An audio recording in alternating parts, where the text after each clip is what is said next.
Okay, the live stream's live. Well, hello and welcome to this meeting of Living in Hackney. Do we have any? I've got apologies for absence from Councillor Rout and Councillor Lynch.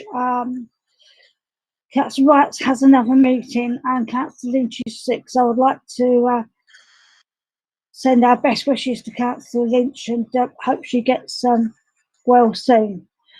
Urgent items, order of business. I haven't got any urgent items.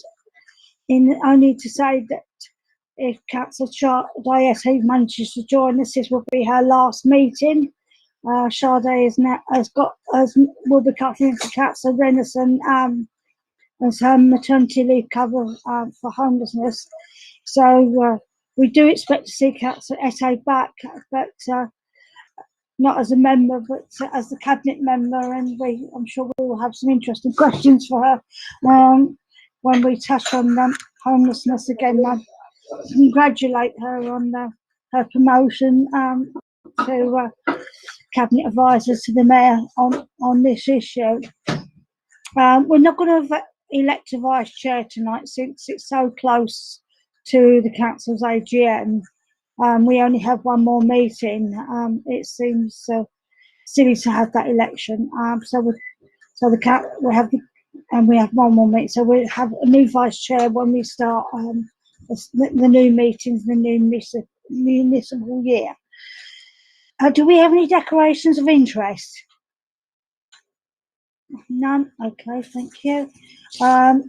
We've got item 4 is library services, and you should have had the information about the library services in your pack. You've got a report about the library services. Okay. And for this item, we've got the impact of COVID. So can I have opening statements and presentations from officers and cabinet members? We've got 20 minutes for this item. I don't know if Councillor Nicholson's going to go first, or Ms. Chizuka's new senior officer. I'm. Do you want to go first, Guy? I was just going to suggest, Polly, absolutely. Yeah, is that okay? Yes, Chair. Great, thanks, Polly. Thanks, Sharon. Thanks, Chair. Sorry. If I may, I think just first, could we just perhaps, with colleagues' support, just place on record, thanks to those who have kept the library service functioning over the course of the last 12 months. And they have sort of really kind of brought forward an extraordinary kind of response to pandemics and lockdowns. And I appreciate that, of course, there are many people across the council who have been doing this in their particular service areas and really delivering services in incredibly challenging times. But I'd certainly kind of would wish, and I'm sure Polly would join me in this, in just sort of having the opportunity to place on record, Chair, our appreciation for what it is that everybody has been doing. The paper touches on, the briefing paper that hopefully everyone's had sight of, touches on some of the activities that have been going on, and also as part of the kind of phased reopening of the service, which of course has slightly gone into reverse through no fault of the library service, I hasten to add, but for obvious reasons to do with this terrible virus that's sort of spreading around the place. So, but broadly speaking, the service is still very much focused on its sort of 4-phase reopening strategy and how that could work, even if it's a bit like sort of 1 step forward, 2 steps back every now and again. But broadly speaking, that remains the plan, and hopefully that's sort of clearly set out just in the briefing and the update. What, if I may, Chair, is just draw colleagues' attention to is actually looking just beyond this sort of immediate response to the pandemic and how the service has been able to engage with residents and provide a service indeed. But is to look just beyond that and just look towards where perhaps we see the future of our library service. What might it look like? And what kind of services could it offer? And I use the word plural, services, because clearly one kind of extraordinary outcome from the last 10 months or so has been this sort of channel shift to how a library service can operate incredibly effectively within the digital, within the virtual space. Everything from book clubs and reading sessions through to accessing information and learning and knowledge. All of these sorts of various different strands of engagement have in effect sort of come to the fore, not unsurprisingly, with libraries themselves physically closed, or operating and offering a service that is still very, very restrictive in terms of physical presence and physical visits. Now, clearly, this is some work that is to come. It's not work that we can sort of really kind of present tonight, but it is something to perhaps reflect on. And Chair, the Commission may wish to kind of think about a future work programme, for example, where this work has an anchor within the council, and a valuable anchor it would be too, because clearly it is something that we would see emerging and evolving over the course of the coming 12 months, and that it will put us into a good position to be able to kind of sort of look at the library service through this sort of what I think could be a very, very exciting perspective actually for the future of the service based in our neighbourhoods. And I must stress, Chair, politically this is not about restricting a service. It's not about somehow closing down a service. Neither is it about reducing a service.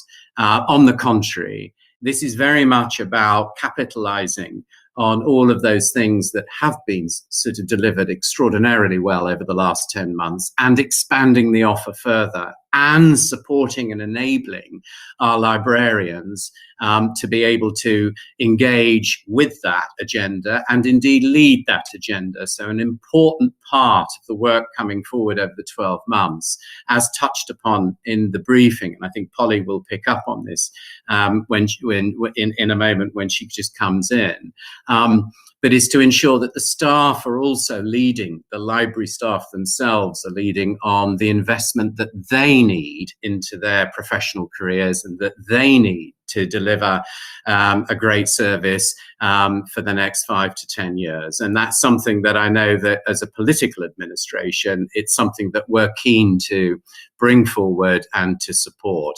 But clearly there's a lot of work to do around this. But I think tonight is a great opportunity, Chair, thank you, just to be able to put that ambition on the table and set in motion, perhaps after tonight, a work programme that we can all be part of and bring the library service in around that work stream as well.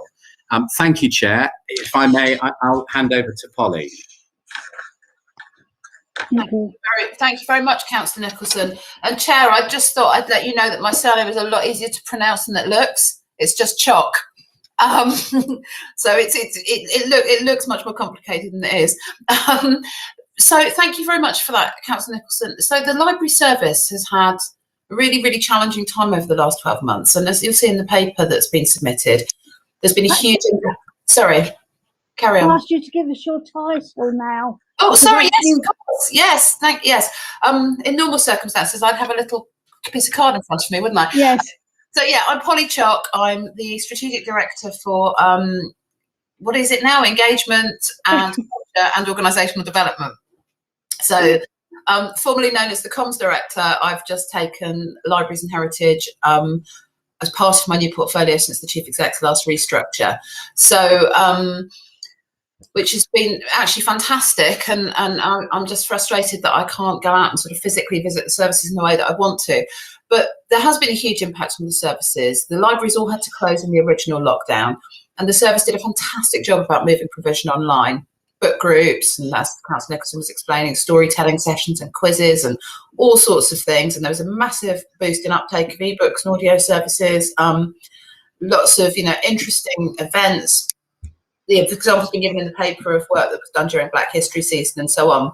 And in the summer, the library was able to recommence the home visit service, which is really, really important to several hundred of our housebound residents. So I think the major lockdown for the public, really, the major impact of the first lockdown for the public was the fact that we couldn't offer computer use anymore. And we know that as obviously the world has moved online during the pandemic, for those people who are digitally excluded or suffering from digital poverty, that free computer usage has been really essential. And we used to think in a slightly reductive way that digital exclusion was about people who couldn't use the internet or didn't have access to the internet.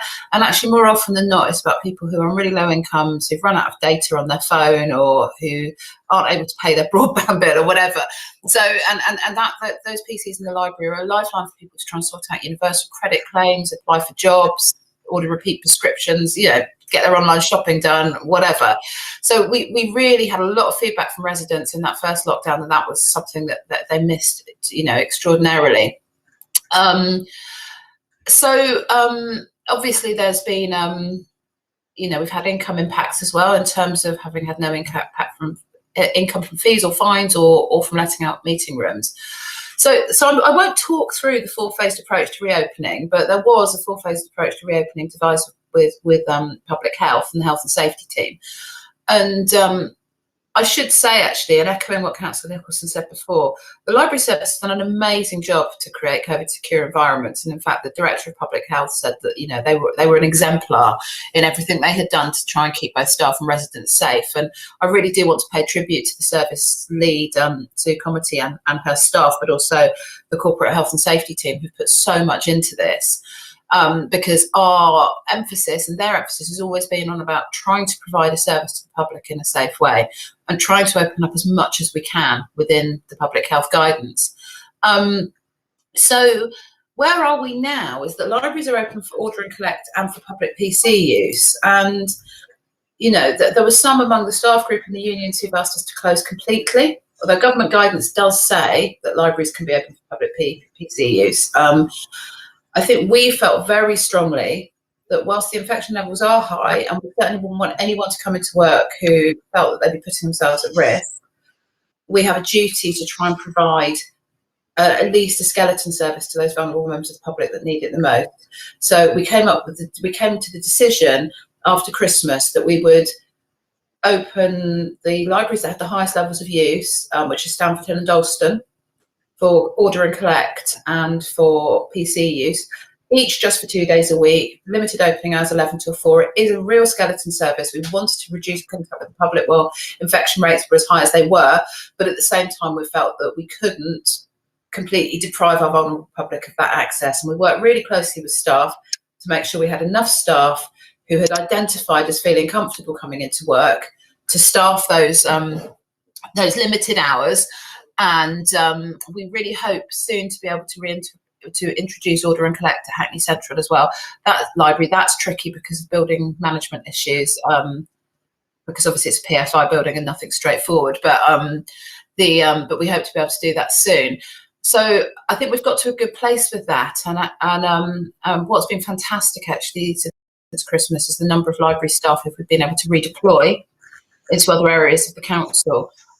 So we've got library staff doing telephone contact tracing, doing business grants administration, working in electoral services, helping to get the electoral roll ready for May, working on a whole range of data recovery stuff following the cyber attack. And I think that's fantastic for library staff, because I think they often feel quite detached from the rest of the organisation. So this has been an opportunity to really bring them into the fold and get them involved with the COVID effort, and I think that's been fantastic. And I'm hoping to, because I still have some underemployed staff there, hoping to get them involved in some of the vaccination work as well. So that's been really positive, and staff have had a really great attitude to getting involved with redeployment, which they have in common with the rest of the council. So what we're doing at the moment is all about the digital divide, keeping those libraries open, helping making sure people can come in and use the services. Now, some of the people that do use their services are quite vulnerable, and they quite often ask library staff for one-to-one help with things like filling in universal credit claims, and unfortunately we can't help them with that at the moment because the physical distancing we need to put in place makes that impossible. But we are doing everything we can from a distance to help our staff. So moving on quickly to the future of the library service, as Councillor Nicholson said, we've learned a huge amount from the pandemic, but it's been a very long time since Hackney's libraries have had a proper strategic review. And so that's something I'm going to be starting in the new financial year. I had hoped to start it in January, but unfortunately COVID rather got in the way. I'll be, we'll have a full-time member of staff working alongside the head of libraries to do the service review. The very first thing that they will do is have a look, is review all the data we have about current usage, both pre and during the pandemic, footfall, demographics, what people are using the libraries for, just so we've got a really sophisticated picture of that usage pattern. Then looking at how things have shifted during the pandemic, what we think is sustainable in that, and then moving into a phase of really intensive staff engagement, because we've got around 100 staff in the libraries. Many of them are very creative people. They've got loads and loads of ideas about how the service could be developed. So we really want to unlock all those ideas, spend lots of time talking to staff. I really hope we can potentially move into some sort of face-to-face contact with staff then, holding groups with them, really getting underneath what are their ideas for the future of the service, how would they like to see it grow and develop. And then beyond that, we'll move into a public engagement phase. So that's when we go out to the public in Hackney, and by that stage we may be in the summer. Hopefully we will be able to, I'm really loath to do this sort of public engagement entirely online because that excludes a lot of people. So I would really hope we were in a place then where we could get together small groups of people, maybe have discussion events in parks or whatever, but really reaching out to as many different communities and different individuals as we can to find out what people get out of using the libraries, but also those people who don't use them, what they might want to get out of them in future. Then we also want to be looking across the council at what other services we could provide from the libraries. And I should be clear, I have no ambition to turn the libraries into mini customer service centres. I don't think that's the right thing for libraries, and I think some councils have gone down that route, and I don't think that's the right thing to do. I don't think they should be like mini versions of the HSC. Librarians shouldn't be having to deal with health and benefit claims, for example, but there are some things where there's a real natural synergy with libraries where it could work really well. So part of the library service review is going to be talking to other people across the council, looking at where those synergies can work, looking at perhaps ways we can make the libraries more financially sustainable in the long term by using them as a kind of springboard for other service provision, but also how we can use them as really effective community engagement hubs as well. Because I think that, as we've closed things like neighbourhood offices and stuff over the years, the libraries remain our single touch point where the council has presence in every single one of our neighbourhoods. And I think that's really precious and really important, and we can do a lot more with it. And hopefully the libraries review will really help us unlock that. And so once we've done all that work and all that fact finding and work with members and work with the community and so on, then we hope to be able to come up with a library strategy 2022 to 26 to take us through the next administration. By that stage, hopefully we'll have a clearer idea about the timing of some of the capital programmes that are being planned for the library, and we'll be able to have a really, really solid plan with some really clear strategic objectives and do whatever changes within the service need to happen to support that. So I will shut up now because I'm aware I've been talking for 10 minutes pretty much solid, so I'll stop, but that's kind of where we are with this. Thank you. That was very helpful.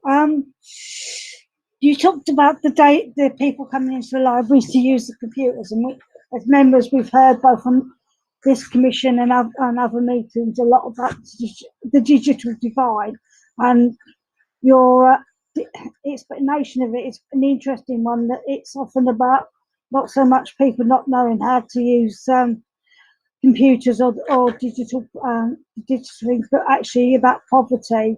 And I know that we're going to hear in the March meeting from the council's IT and housing department about the work that the council's doing to try and ensure certainly that our residents, people that live in Hackney homes, social housing, will be able to overcome some of that digital divide.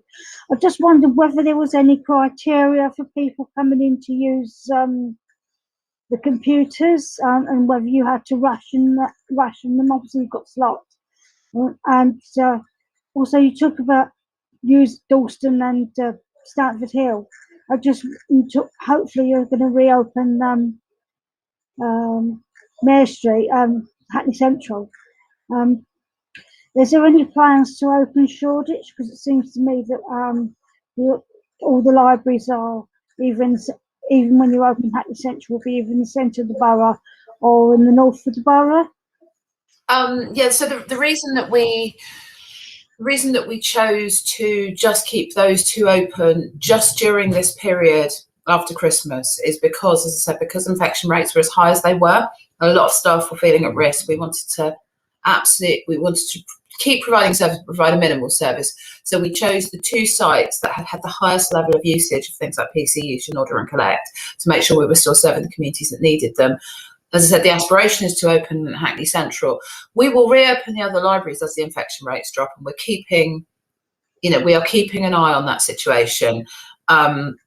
We really want to reopen Shoreditch Library because it's had an amazing refurbishment, and and it's going to be great to have it open to the public again.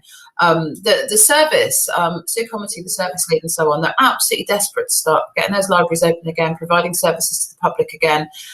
They really, really are, and we will do that as soon as the public health advice that we get, and we're in regular contact with them, is such that we think it's a sensible and safe thing to do. We don't want anyone to have to come to work in the library service who's clinically vulnerable, who has a long commute to work, or any of those things in the current situation. So at the moment, we've got enough staff who can walk to work, live locally, feel safe to staff what we've got. But as I said, the infection rates are dropping fast. Things look like they're all moving in the right direction, touch wood. People are getting their vaccination. So we would hope to return to full opening, over the next month or two, in line with government advice. I think, sorry, Chair. I was going to ask you about the rationing. Was there any rationing, or how you decided who could use the computers, or was it just book? It's just book. There was discussion about essential use because some people are coming in to do a universal credit claim or do their shopping. Some people are just coming in to watch YouTube or whatever. But actually, Sue said that at a national level, the kind of Chief Librarians Association had a discussion about this and decided that they didn't want to make judgments about what was essential use, because some people find those kind of activities really important for their mental health. And in the end, librarians don't have to police that either, like coming over and saying, that's not essential use, get off that. In the end, we either let people use it or we don't. And I think we've decided that that's, the kind of approach we're going to take to it. Sorry, Councillor Nicholson. So, no, thanks, Chair. I mean, it was just to kind of sort of emphasise the point about social distancing inside the libraries. So one of the great problems, for example, with Hackney Central is the fact that it's purely to do with the layout of access arrangements for the library and the inability to be able to implement effective social distancing, for example.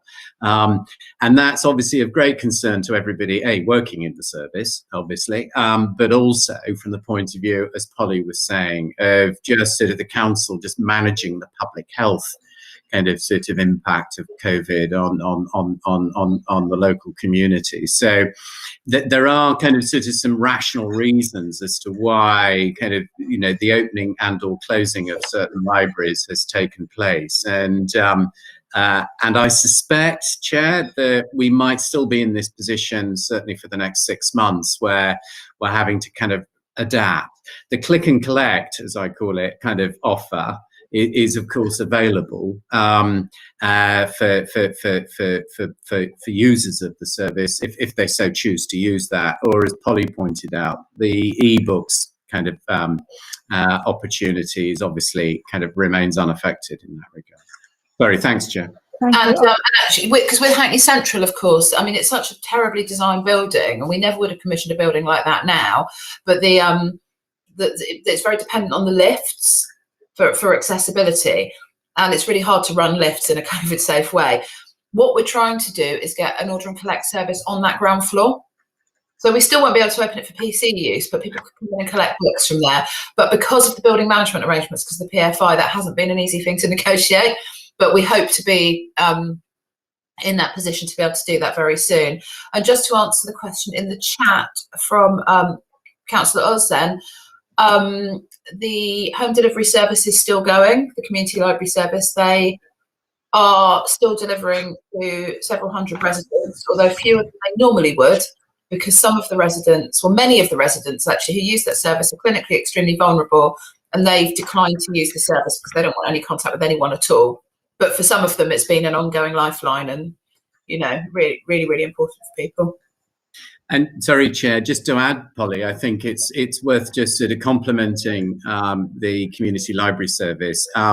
You know, they have been running throughout this pandemic with a very short interruption at the beginning, a kind of a service and delivery of real need, and doing it, having to redesign the way in which they've delivered the service for obvious reasons, and managed to keep that momentum going. And I know that for those who are using the service, it's been a great comfort to them, actually, and it's been a great support to their kind of quality of life over the course of the last 10 months.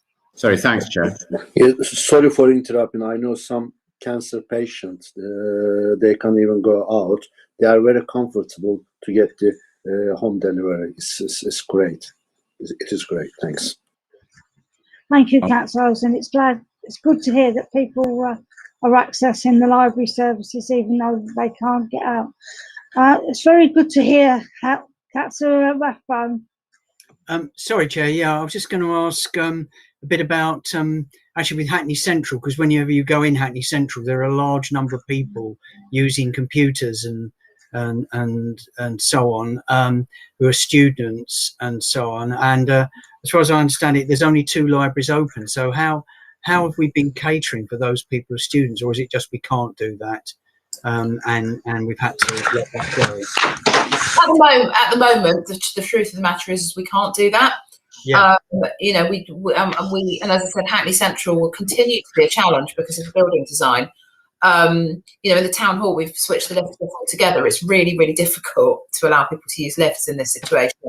So it will continue to be, but we really hope that the enhanced space, you know, the refurbishment of Clapton, the refurbishment of Shoreditch, once those are open, they will provide, you know, more workspace for people. But at the moment, the only thing we can provide under government guidance is PC use, which we book for an hour at a time, and order and collect. So no matter how many libraries we have open, that's all we can do in them at the moment. We can't allow people to come in and study there for hours or browse or any of the things they would normally do in a library. And, you know, as the government guidance changes, we'll be able to start opening up some of that provision with the close support and advice of our colleagues in health and safety and public health. Yeah, and sorry, Chair, just I think I heard you say that you weren't too sure, but can you be tied down to any timings regarding, as it were, reopening and so on? I mean, for schools, it's March the 8th, isn't it? That seems to be the big day. Well, schools, it's potentially March the 8th, but no more than the Prime Minister can be tied down on whether or not we can go on holiday this year. Can we be tied down on you know, we will follow the science, as they say. We'll follow the public health advice, and no, but we can assure all of you that we will open up services as quickly as we safely can. Yeah. Okay. Before I wrap up, could I ask you to? I understand people can order online and also phone up. Are we keeping records of how many people are phoning and how many people are ordering digitally? Yes, absolutely, we are. Sue has very detailed records of all the usage of the service, so we'd be very happy to provide those if the Commission would be interested in them. I don't have them to hand now, but we'd be really happy to provide a briefing note to you all. That'd be useful, thank you. The review sounds really interesting, and it's good to hear that we're reviewing the service because we want to improve the service, unlike other local authorities who unfortunately have had to cut their library service due to austerity. In Hackney, we made a political commitment to keep our libraries open, and we set, apart from COVID, well, we've been ordered to shut them. That's what we've done. And it's good to hear that we're looking at developing services in our libraries.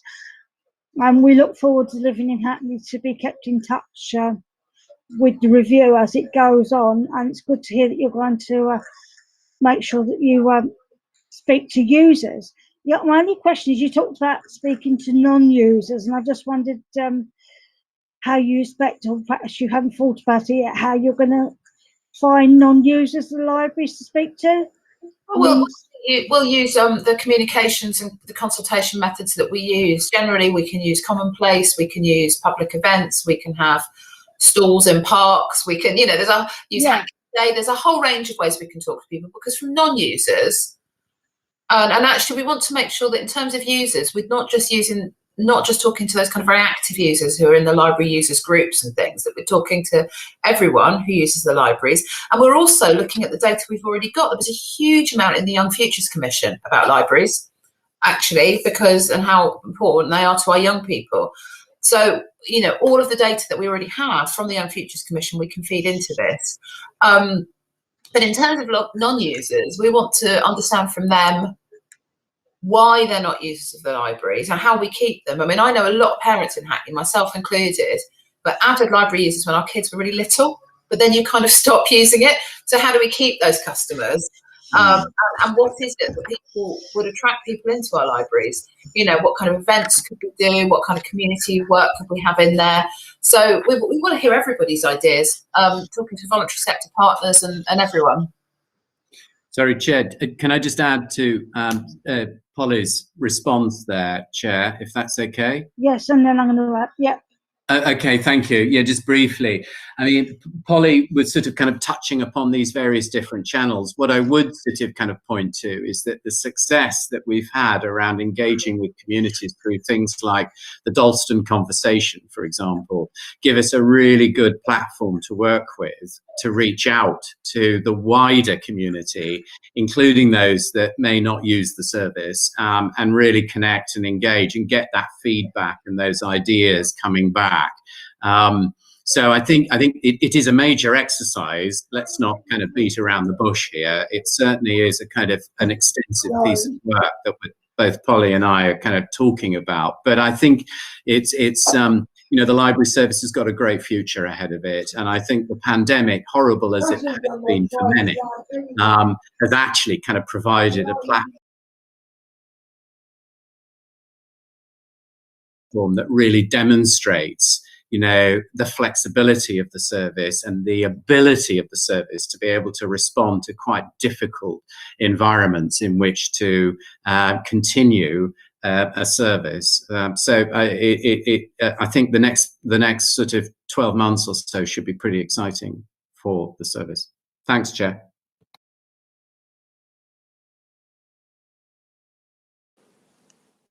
You're on mute, Chair. Yeah.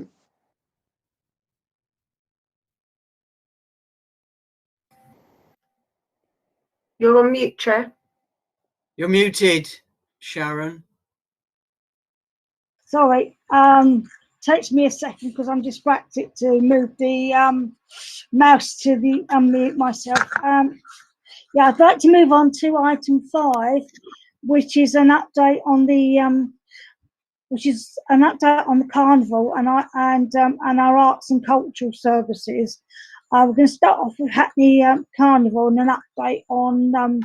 We did a review into Hackney Carnival in January 20. I think it was January 20.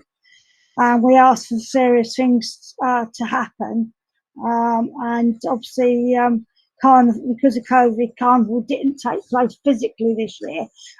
There's in the report there's an update of what actually did happen. So I'm going to. We also will be joined by a venue operator, Aurora, who operates the Village Underground, which is, I'm told, a venue in Shoreditch, about what it's like to be a operator of a cultural service at this time. So he will be joining us about 8 o'clock. So I'm going to ask Lucy, I think it's Lucy McMenemy, who's had the pleasure of speaking to last year about Carnival to update us on what happened after our last review and how online Carnival went and plans for the future. Lucy. Okay. Thank you very much, Chair. Hello, everyone. I'll very hello. I hope that you had the paper that I wrote about the Hackney Carnival. I'll just talk through the main points to sort of recap.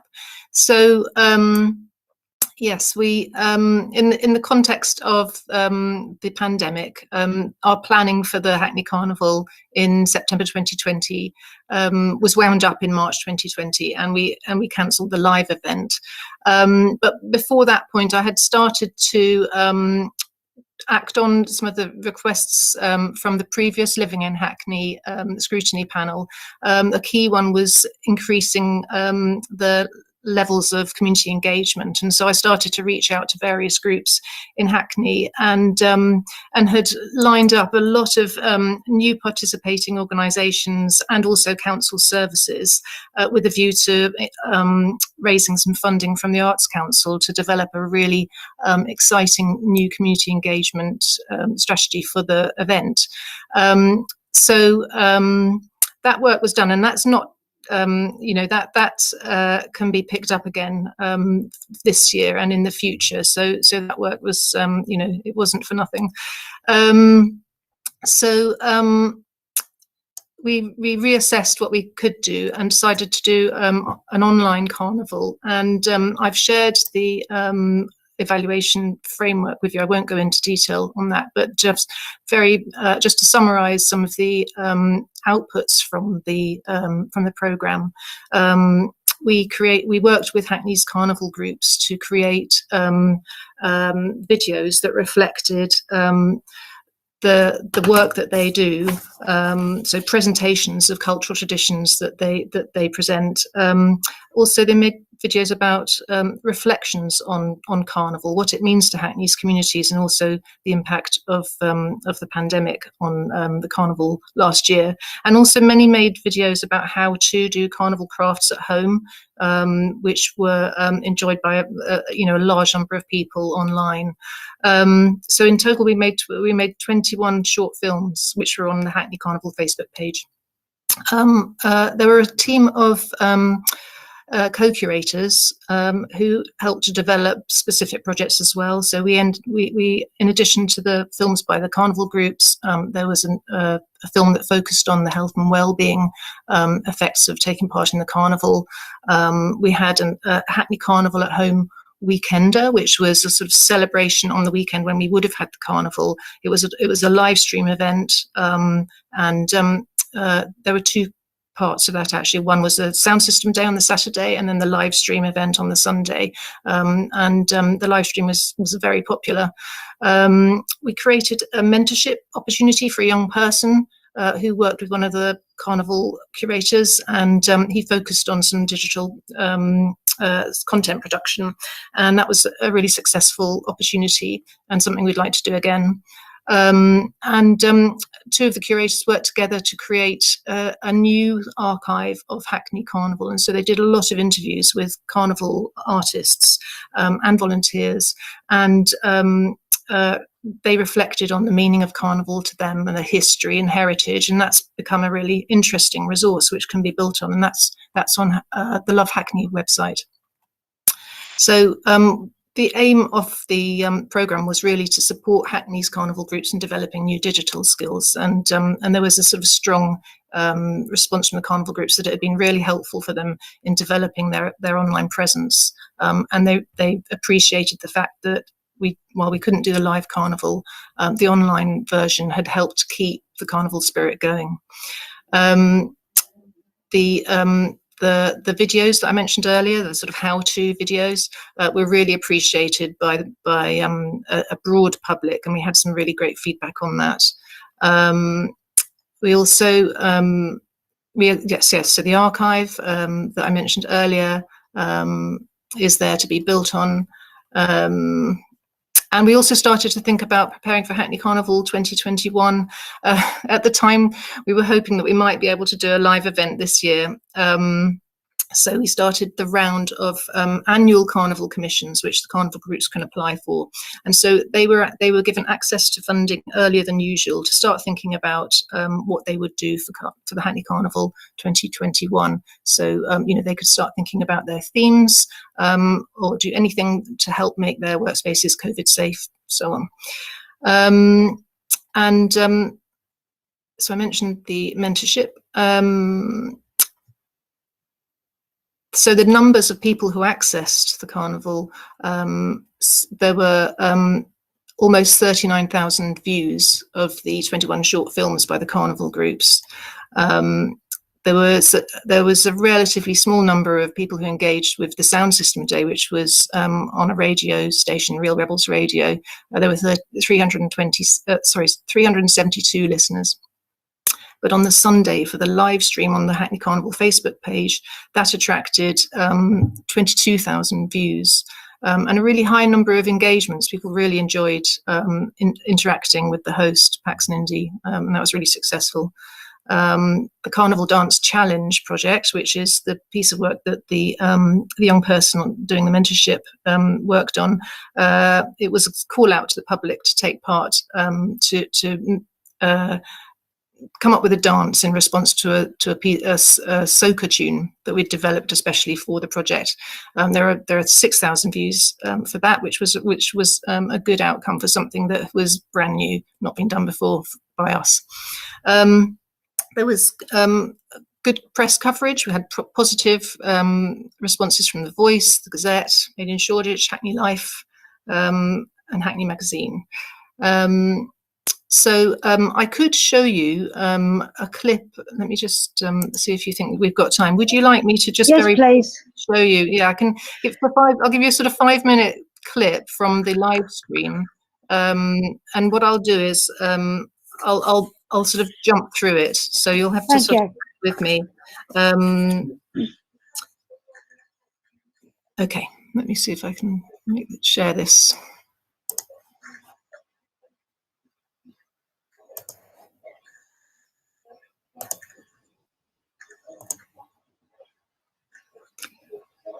So the first thing I'll go to is the host and Nicholas Hensman, who was the young person I was mentioning, talking about the Carnival Dance Challenge, and I'll show you examples of the kinds of submissions that we received. But the live stream also had films of Carnival from previous years, messages from other carnivals, DJs, sets, and competitions that allowed the host to really interact with the audience in various different ways. And so I'll try and show a little bit of each of this in the clips that I show. Can everybody see what I'm presenting? Oh. Yes. Oh, I think so. No one said they can't. Seen lots of hands, thumbs up, so yes. Okay. It's a bit small. I can't really read it. No, I know that's saying, sorry, we're having trouble playing this video, which is annoying. All right, what I might do then is show you something else. I'll show you some of the videos that the carnival groups made. I wonder if this will work. That'd be nice. Yeah, this is one by Pantonic. Yeah. Oh no, it doesn't. No. Oh dear, I'm really sorry. You sometimes get this with videos. I've noticed it in other presentations. Oh really? Okay. Yeah. Some incompatibility with Google, I think, or Google. Right. Okay. Oh, that's a shame. I'm sorry. I'm sorry about that. But I shared with Tracy actually a number of links in advance of this meeting. So if you have time, you could go back to that email and just have a look at the various links. I'm really sorry I can't share that right now with you all. So what I'll do is I'll just talk a little bit about what we can do this year. So today an announcement was made about the fact that very sadly we don't think we can do an outdoor carnival again in September because of the ongoing kind of concerns about the pandemic. So we're going to focus on creating and building on the successes of last year's online carnival, and we'll review the situation, because it may be possible for some pop-up carnival activity to happen in public spaces at some point, and then we'll do everything we can to sort of take advantage of those opportunities. But in the meantime, we're going to focus on creating a really interesting and fun and meaningful online carnival again in 2021. So the idea is to develop a new website for the Hackney Carnival. Last year, some of the content was on the Facebook page and some was on the Love Hackney website, and it was a little bit scattered around. So if we can have a bespoke website that enables us to almost recreate the experience of accessing the event in person, that would be a huge development, and something that we would have a lasting legacy, because we could use it ongoing, and it could also be used as a sort of networking tool, really, for the future for the groups as well. So we know that we really want to maintain the online presence of the carnival groups this year, and feedback I've had so far is that the groups, although they really enjoyed learning about creating films last year and sharing their work, they would love to get back to making costumes. So I think it's about refocusing on the carnival groups, their art form, and allowing them to do that again, and for us to document that for them and facilitate that, rather than expecting them to do that from home with mobile phones. And obviously a wide-reaching community engagement program is important to do this year. We're in a much better position this year to think about how that could work, and it could be, for instance, that we build on the Carnival Dance Challenge, which enabled members of the public to sort of take part, in a collective endeavour, and that was celebrated on that weekend. So we could do something, build on that. We also want to develop the archive that we started of the Hackney Carnival, which is it's called The Spirit of Hackney on Love Hackney, and there's a lot more we could do with that. We could find ways, because at the moment it's a written piece of work, but it could be made much more accessible, and there's a lot more that we can investigate with that. We'd like to involve another young person to be involved in the digital content production again, in association with Hackney Young Futures. And we'd like to explore partnerships with local businesses to see if they might want to support the online programme. And we are committed to supporting the carnival groups and continuing with the annual commissioning programme to sustain their practices throughout the next year. And that's me done. Chair. Councillor Nicholson. Yeah, sorry, thanks, Chair. And just, if I may, just a quick couple of words, just following on from Lucy's presentation. First is just to kind of thank Lucy and indeed the team across the council who brought together what was a very successful and first foray into a digital carnival last year, a virtual one. And it, again, rather similar to the libraries, it opened up opportunities, even though it was sad not to be able to kind of physically participate in a live event.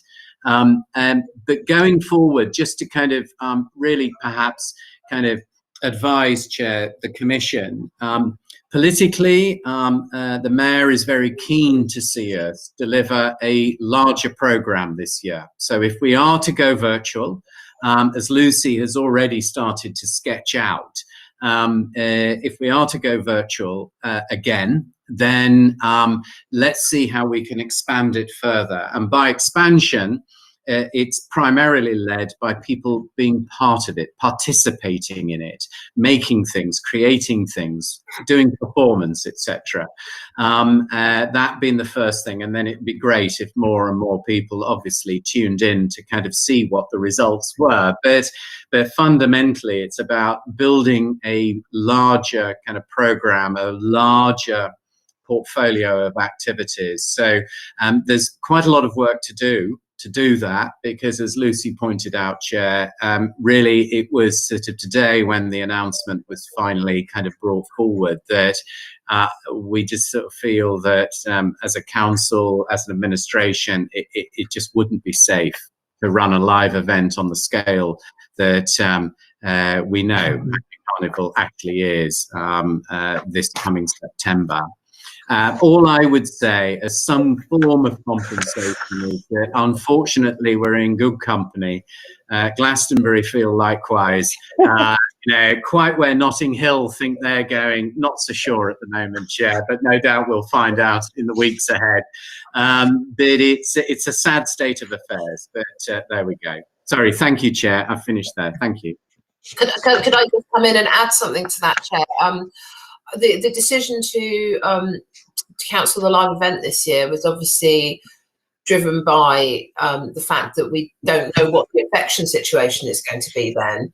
But I think the other thing that's important to note is that even if we thought we could have a safe event in September this year, the organisational capacity to actually deliver the event, to do the work that would need to be done now, just isn't there. So, for example, Leanne Douglas, who plays a really key role as the event manager, is, you know, fully redeployed on the COVID effort, running things like PPE distribution and things like that. The police have to put a huge amount of work into helping us plan for. They do not have the time at the moment. Our health partners are involved in carnival planning, so it's not just the uncertainty over September. It's the fact that nobody has the organisational bandwidth to be sitting around tables now planning this event and putting everything that we would need to put in it to make it a safe event. And I think that's really important to note, because Carnival is a huge partnership effort and all of our partners are absolutely flat out now. Thank you. Yeah, I think we quite understand that everybody is busy trying to keep us safe during COVID and during this lockdown, and however important Carnival is to many people, and we heard that last year, that it's really important to the community. I think that saving lives and keeping us all safe is even more important, so that perhaps we can enjoy a live Carnival in 2022 if we can plan for that. I don't know if Councillor Raphael wants to come in. I'll just ask. I really appreciate the table, Lucy, of the work that you started after you came to living in Hackney last year, and it's great to see somebody taking on board something we say. Yeah. I just wondered how you're going to. It sounds like last year's carnival, sorry, it was great online. It's great that you're going to try and expand. And I'm just wondering, you know, obviously schools aren't open at the moment. Some of our youth clubs are open for very vulnerable young people. But I just wondered how we're going to get things like our schools. We've always heard that our schools find it difficult to take part because it's just after they reopen after the summer holidays, and they find it difficult to organise themselves. So presumably if they're making films, that could be made at any time, perhaps during the summer term before they break up. So those films are ready to be uploaded on Carnival Day. So I do wonder how we're going to involve schools. Obviously they will have a lot of catching up to do in their academic work, but I think it's also important that young people are given the opportunity to make films and perhaps make costumes as well, because it's a lot of people's cultural heritage, and it's also an important part of people's wider education as well, this sort of work. So I wonder if you've got any views on how you're going to get schools, youth groups and tenants associations involved in this work. Thank you. Yes, absolutely. We definitely do want to involve schools, and as you say, we can do that before they break up for the summer holidays. So this actually this format gives us a bit more flexibility for involving groups that have those kinds of constraints. So I should say that one of the first things we need to do is have a meeting with our carnival groups, and also for us to contract the curatorial team for the carnival to help us devise a brilliant community engagement program. So I'm not going to say too much because none of that's happened yet, and we need to do that kind of consultation and co-production with the key carnival stakeholders and artists. But it'll be a process of talking to to our various partners and working out what will work for them. So I did happened to speak to Lucia Francoise from Compassionate Neighbours yesterday, and we talked about potential formats for involving older residents that she works with. So it'll be a process like that, speaking to each of those partners individually about what would work for them, and at the same time kind of bringing ideas that have been created in partnership with carnival groups, led and also led by the curators. So sorry, that's a little bit of a vague answer, but we fully intend to involve youth groups and schools and those other partners that I started to contact back in February last year, in whichever way suits them best, really. So, I've got Miss Chisholm. Do you want to come in? I've got Cllr Etti and Cllr Mahan. Or is that a legacy hand?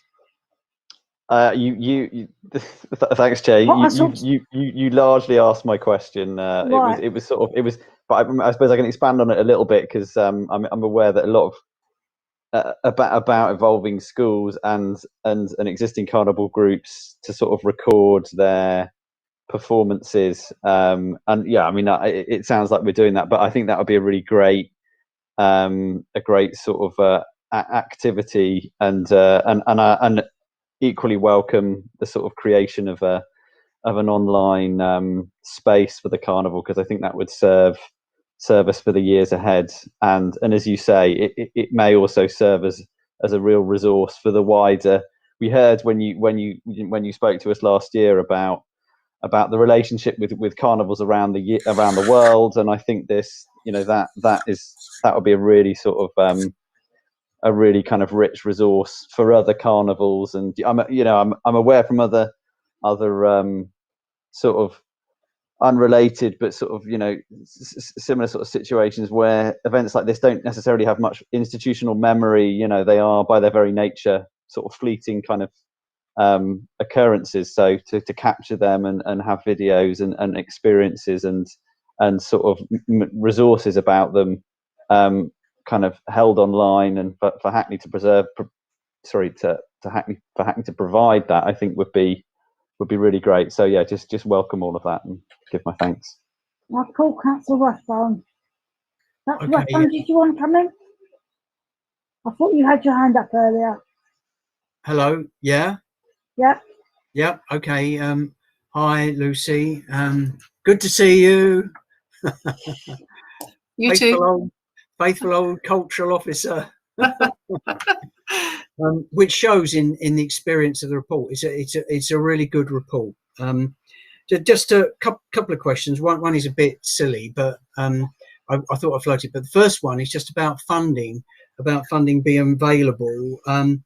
Is the same kind of funding available when we're in this sort of pandemic lockdown situation? And how do groups get help with funding? And if you want to hear my second question, yeah? Or shall I answer that one first? If you answer that one first, yeah. Okay, all right. So the funding application that I was going to make back in February last year was to the Arts Council, and the Arts Council's funding is still available. They have the project grants pot of funding, which is very oversubscribed at the moment, I have to say. It's very, very tough, but because they've taken away the requirement for match funding, so they're actually inundated with applications at the moment. But that's still available, and it's available to large organisations, local authorities, and to individual artists and carnival groups. So what we quite often do is read draft applications from carnival groups and support them with a bit of advice on how to make successful applications. So obviously that's still available to the groups. And there's another fund which is Developing Your Creative Practice, which is also Arts Council funding, and that's individual artists to be able to develop their practice in a new way. To seek advice and mentoring or whatever they would like to do. And so we're writing letters of support for carnival artists and others who are applying for that funding. So yes, there is funding available, but the competition is extremely stiff.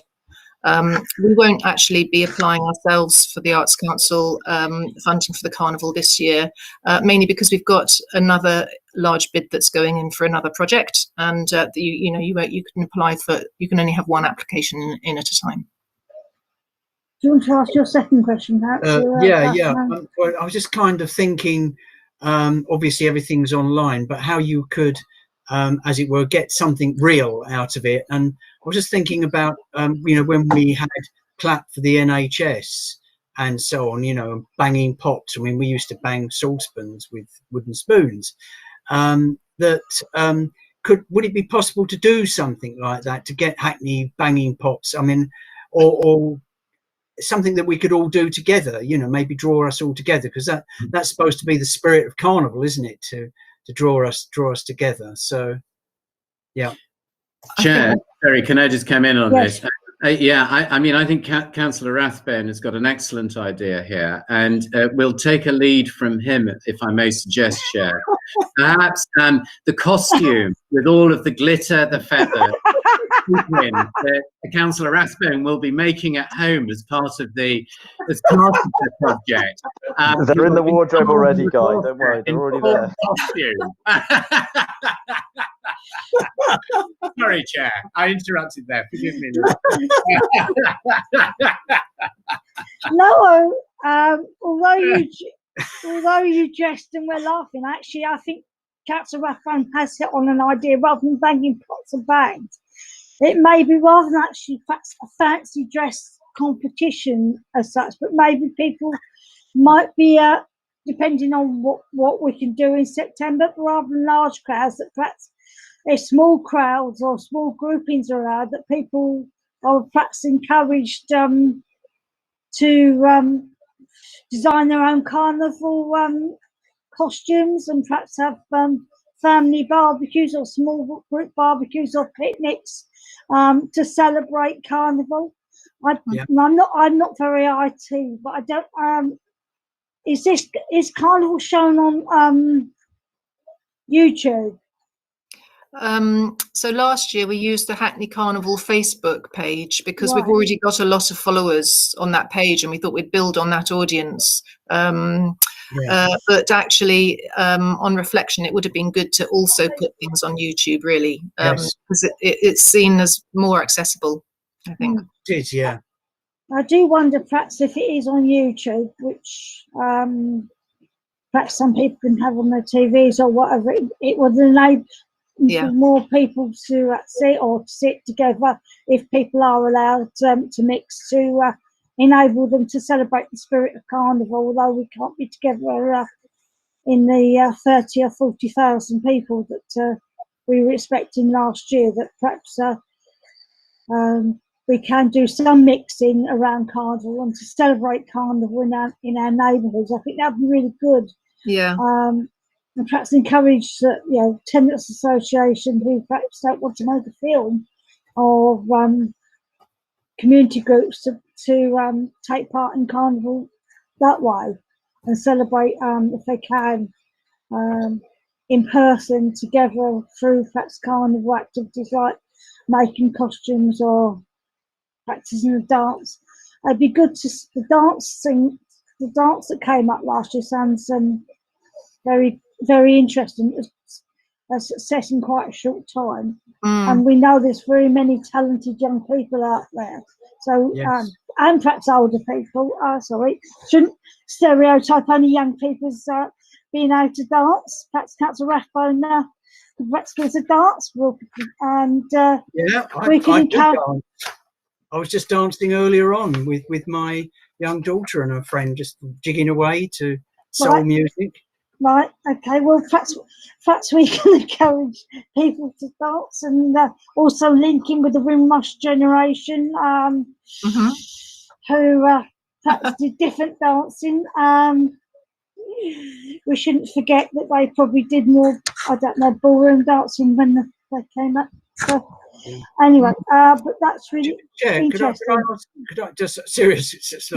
Because I was really impressed by as the chair said earlier, with the groups that you got, obviously before you knew that it was going to be going online.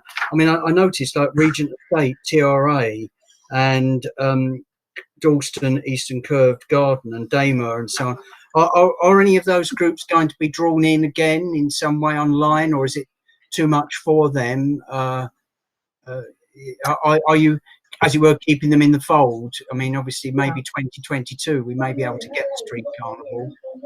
Yes, I'll be back in touch with all of those groups to explore the potential for them to get involved this year and to work out, the best way to do that for them. So yes, watch this space really, Ian. It's something that needs to be worked out carefully with each group. Yeah, but I hear you as well. Obviously the council presumably has reduced resources, so it's going to be something that we're going to be able to manage, isn't it, as well, I guess. Yeah, that's true. What we need to do, I mean, picking up on what we were talking about just now, if we come up with some sort of form of community engagement that everyone can do, then the more participants, the better. So what we really need to do is work out a way that that we can embrace everybody who wants to get involved, so that it isn't too resource demanding from our perspective. Okay, if there's no more questions, Councillor, do you want to say anything more, Councillor Nicholson? As cabinet member, if not, we'll move on to the next item. No, thank you very much, Chair. No, absolutely fine. Please move on. Yeah. Thank you very much. I did hear Councillor Nicholson volunteering to be my dresser, though. So. Councillor Rathbone, I'll be round there with my glue gun, sticking on the sequins. No worry. But obviously with face mask and full PPE, of course. Yeah. Of course. Of course, Councillor Nicholson, before he came full-time councillor, I seem to remember worked in the theatre. Yeah, he was. Very true, yeah. Very true. Very true. As someone who's known you since you came on the council, I remember before you came so exalted as to even become our acting deputy mayor after. Yes, absolutely. After the 1st of March, yes. Congratulations. Well, thank you. Somebody has to have a corporate memory. Yeah, thank you, Chair. Absolutely right, spot on. Thank you. Thank you very much. If we can move on to the next item, which is related, which is the arts and cultural services, and we've got a guest with us today. We've got Aurorio, if I pronounce that right, Foxcroft, who runs a venue called the Village Underground in Shoreditch, who's going to speak in a moment to give us his point of view as somebody that runs a venue. I don't know who's going to start this one off. Polly, are you going to start? Are you going to say anything, or is it Lucy again? Sorry. Well, just by way of introduction, Lucy's obviously written an excellent paper on this, and Petra is here too from right. But before they do start, I just wanted to really pay tribute to the amazing support that Lucy and Petra have managed to provide to the culture sector. There's been a hugely challenging year for the sector, and and continues to be so. And obviously we know in Hackney how very, very important the creative and cultural sectors are to our local economy, to jobs and so on. And so Lucy and Petra have, normally would spend their years organising a lot of events and so on. They haven't been able to do that, but what they have done is provided amazing support to our partners in the sector. So anyhow, I will hand over to Lucy to present the paper, and I'm assuming Petra will come in at some point as well, unless you want to say something.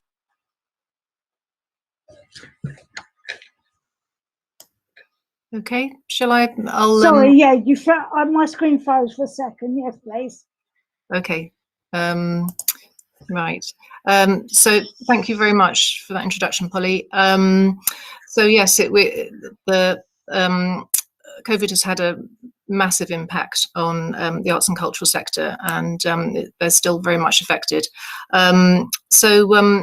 Initially, with the first lockdown, the culture team did a survey and held several meetings with the sector to understand the impact with the first lockdown, and obviously all cultural programmes came to a stop.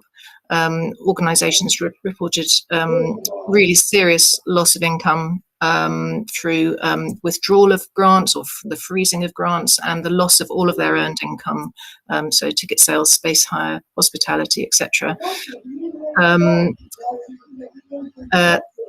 Organisations who are based in council premises were able to discuss rent deferrals, but others with private landlords sometimes didn't have such support, understanding from their landlords. So the Arts Council set up the emergency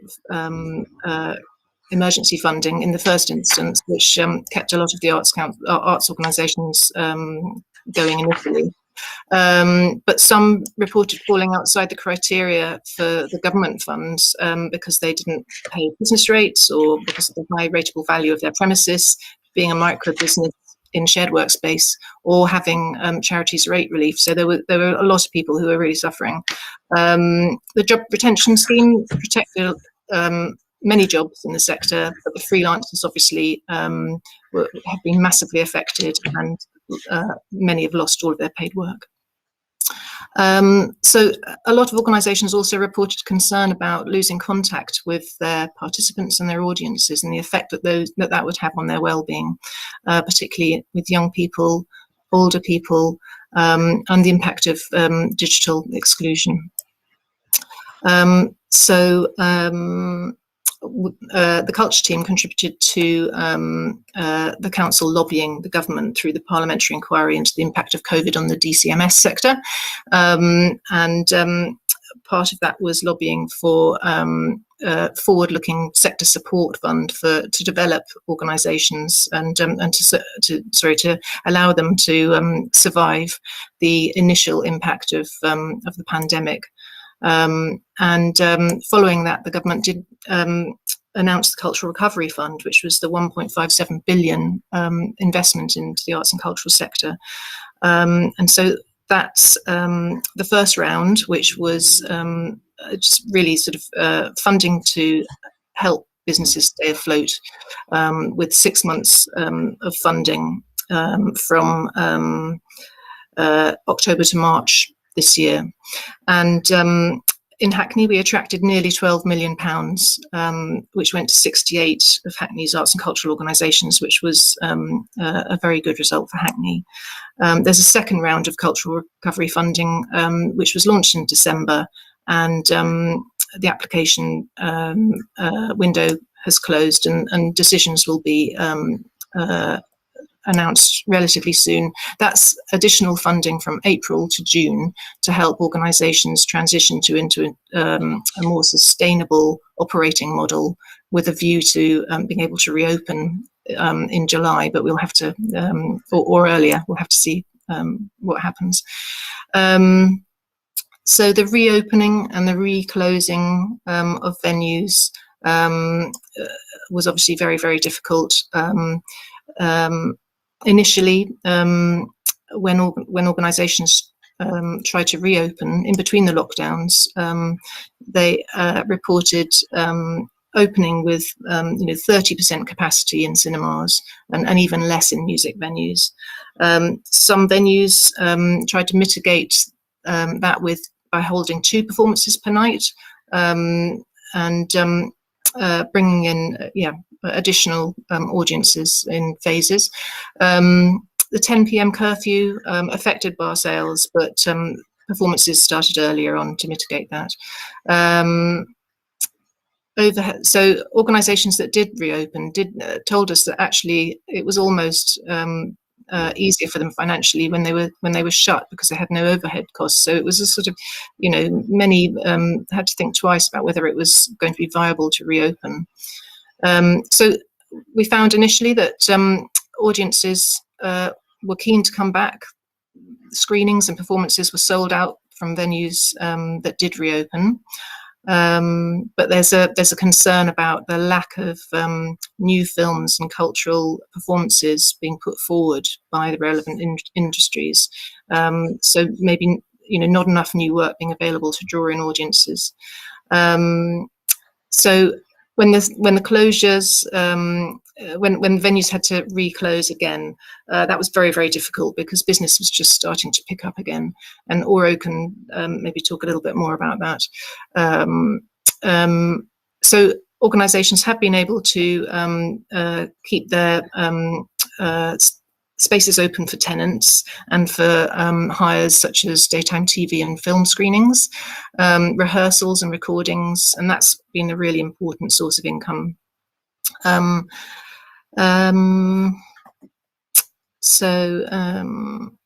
Obviously many organisations have moved their programmes online, and that's enabled them to stay in touch with audiences and to try new things. However, we know from organisations such as music venues who've attempted to use a paywall, it's not necessarily a lucrative source of income. The investment in the equipment required is quite a lot, and so it's a long-term investment, and we'll have to see whether it really is a good way of bringing in income. Many organisations have been really innovative in the face of all of these challenges. So, as I mentioned, music venues have been trying out live stream events. One theatre has developed an outside theatre, which isn't open yet, but will allow them to reopen sooner than they will be able to with their indoor theatre. There's a project called Hackney Social Radio, which is by Immediate Theatre. That's a radio programme for older residents on Resonance FM. So if those older residents don't have access to any digital devices or Wi-Fi, they can tune in a sort of old school way to the radio and listen to features that are relevant to them about things that are going on in Hackney, advice from experts, interviews with interesting people in Hackney, and up-to-date information about where to get help and support. So there's been a lot of innovation in the face of all of these challenges. So the recovery plan, there have been many council services who've directly supported various organisations to survive the challenges. So regeneration, property, environmental health, licensing, employment and skills, and cultural development team. We've all worked together to share information with organisations through various meetings, regular newsletters and emails, and we've supported access to funding by administering the many rounds of government funding for businesses, organising advice sessions on various grants that are available to organisations, writing letters of support, and also launching commissioning funds, the Wick Together Fund for freelancers in the Hackney Wick area, and also the second round of the Shoreditch and Hoxton Art Fund. So our property team have supported venues with rent deferrals. We've also helped those with private landlords to access support from the GLA's Cllr at Risk office, and we've also engaged with private landlords directly. We've supported the reopening process by inviting guest speakers to share best practice, for instance, with reopening workspaces, helped organisations to interpret government and local guidelines on the restrictions for licensed venues, given practical advice on how to reopen, and also promoted venues and shops through the Love Hackney Shop Local campaign. We've supported the creation of training opportunities by facilitating organisations to apply for the government's Kickstart apprenticeship scheme, and we've supported the development of online programmes by putting on training sessions by the Arts Council's Digital Culture Network. We've also been working with the borough's arts and visual arts and heritage organisations to reconnect with Hackney schools, because they felt that that was the key issue for them.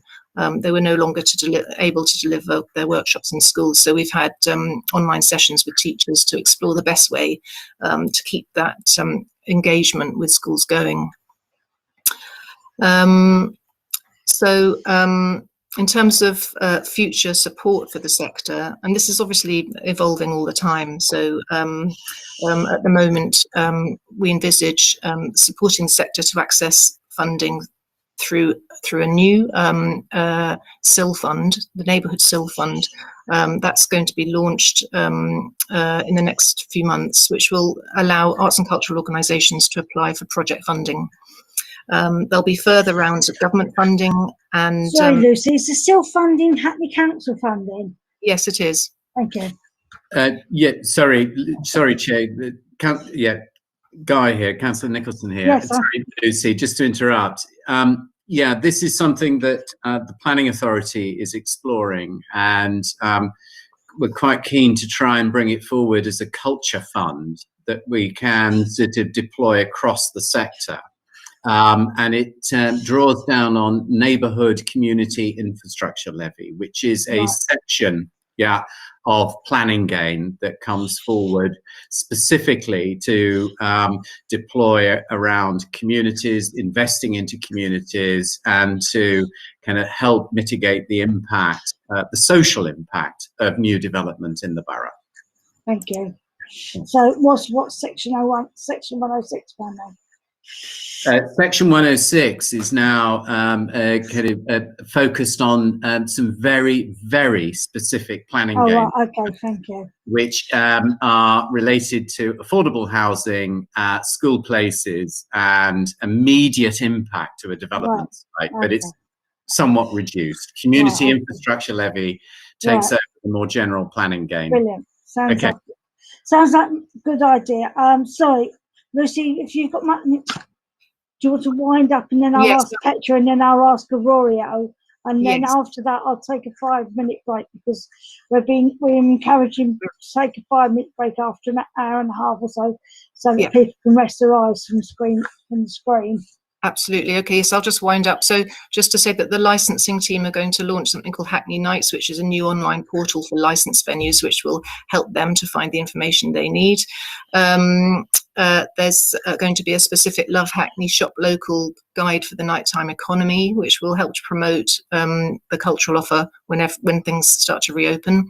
The culture team is going to launch a new arts and health network, which will help the cultural sector to connect better with health professionals around social prescribing, and we'll look at older residents and the negative effects of isolation and mental health in children and young people. We'll talk to our property team and Invest in Hackney about the possibilities for the arts and cultural sector to access any space that may become available, and we'll continue to deliver our cultural initiatives which enable us to commission organisations to deliver work. So obviously the Carnival, the Windrush Festival, Black History Season, Discover Young Hackney, and Hackney Circle. Thank you, Lucy. Hello, Petra, is there anything you'd like to say since you've kindly joined us today? Yeah, thank you, Chair. Yeah, perhaps I keep it quite brief because I know you wanted to go into a break, but in addition to maintaining as much of the regular programme of activity in the culture team as possible, We've also led on initiatives responding to the Black Lives Matter movement in 2020 and the racial inequalities work, for which we can use arts and culture as a powerful tool.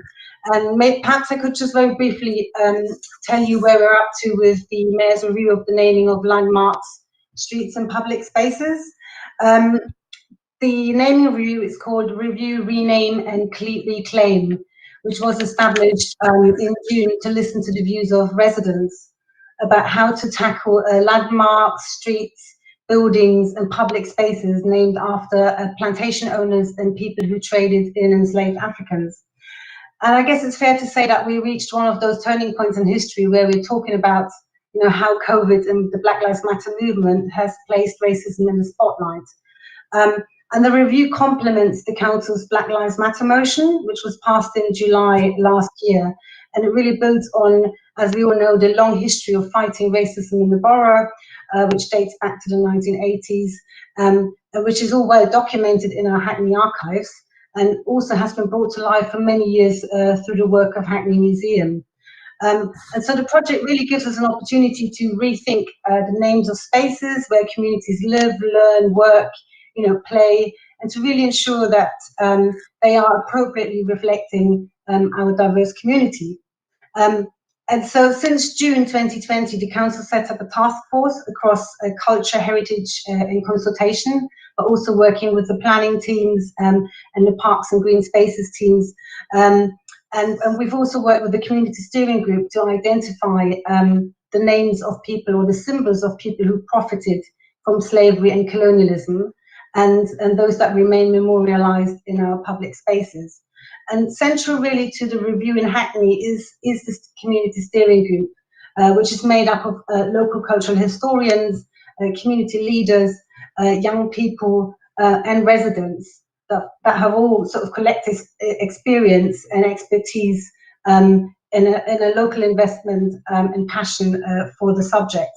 And they've played an instrumental advisory role to the Council, and certainly the young people have been really keen to join the debate on how they can help correct the wrongs and promote equality across society as part of the Black Lives Matters. And so the group met weekly, and we've identified 4 contentious symbols through the review, which are linked to Sir John Cass, Cecil John Rhodes, Sir Robert Jeffrey and Francis Thyssen. We've also developed a framework for the Council, which includes a traffic light system and a process on how the Council can make decisions on contentious sites. And so one of the first actions is to change the name of Castle Road Gardens, which the Council committed to. And that was named after Sir John Cass, director of the Royal African Company. And we're currently exploring our work to consult with residents living in buildings and in streets linked to the 4 symbols. But that's a lot more complicated in a lot of ways because we need to consider the impact on residents, the legislation and the process of engagement. But we really want to hear residents' views and give those residents as much sort of notice as possible before we consult with anybody. But a really other important aspect of the review is to consider how in future the borough's public realm could better reflect the people across the board that we champion today. And so we launched the Hackney Naming Hub back in November, which you might have seen. It's an online hub run through Commonplace, where we crowdsource new names from residents. So residents can come and suggest any new names of inspirational stories or really these unheard stories that we want to hear of about geographical areas, about events, about people. We've also recently launched the web page, which is really open data and how these 2 groups are working together on the review. And then just very briefly to say also, the equalities work links in with the announcement of our 2 new permanent public artworks to pay tribute to the Windrush generation. We announced back in June 2020 through the Hackney Council partnership with Create London, who are our producers, that we commissioned 2 sculptors, Thomas J. Price and Veronica Ryan, to commission 2 permanent pieces of artworks, which will honour Hackney's Windrush generation. And they'll really be a sort of a permanent expression of solidarity with the Windrush generation, a recognition of the hugely significant contribution they've made to life in Hackney and the UK, and it will also symbolise the ongoing commitment from the borough and to provide refuge and welcome to worldwide migrants. And we're currently fundraising for this work, which will be installed in 2 different locations across the borough, outside Hackney Town Hall, and we're looking at the Narrowway. And also, it's worth saying, the good news is that the council's partner, Cllr Etti, they've been awarded a sizable grant from the Freelance Foundation to deliver a public digital engagement programme, which will include an interactive website, exhibitions, and educational resources.